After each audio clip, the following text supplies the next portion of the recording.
Just let me get this straight. You lot come into my country, slaughter my people, massacre my army, plunder and steal from the cities, sack this very castle, murder my children, and you dare to call me the villain? It's taken a few sessions and a few more death saves than they would have liked, but here they finally are, the big boss fight. Or that's what they are expecting, I tell myself as I subtly rub my hands with glee behind the DM screen. With the last of the guards and, well, mountains of trash mobs dead, only the heavy doors stand between you and the evil king. It feels like only yesterday that I had started them on this quest, given by a hooded man in a tavern in classic D&D fashion, to storm the royal castle of a neighboring kingdom. Of course, I had built this kingdom up to be a land of nefarious murderers and necromancers. Gotta motivate 'em, right? Is it locked? Tim, who plays the party rogue, always asks this at the sight of a closed door. You try the door a little and it moves a tiny bit, so nope, I reply with a smile. I check for traps.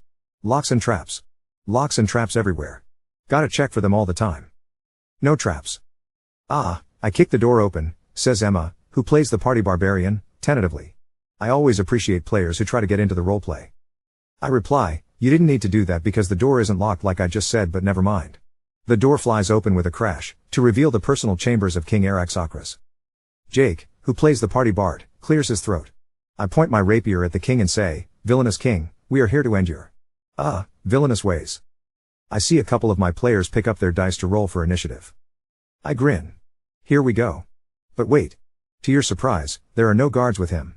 The king is simply standing in his well-decorated chambers, looking disappointed at you. I glance quickly at the post-it notes I had prepared behind the DM screen. The king says angrily, just let me get this straight. You lot come into my country, slaughter my people, massacre my army, plunder and steal from the cities, sack this very castle, murder my children, and you dare to call me the villain? My heart pounds in excitement. A campaign with moral ambiguity. My players slaughtered a whole castle thinking they were saving the world, but from another point of view, they are the bad. Oh, bullshit, says Jake, not this shades of grey, are we the baddies crap? For once I want a game to be just fighting bad guys who are bad guys. Tim nods. Yeah, I mean, you're the DM and all, but you know, you did keep selling us on how bad these guys are. If there was a little foreshadowing maybe I wouldn't have sneak attacked half the castle in cold blood. Darn. I clear my throat, with your passive insight, all of you can see that the very evil king is lying. He's clearly a bad guy. Super bad. Emma picks up her dice. We must, slay him then. I'll start raging. Yes.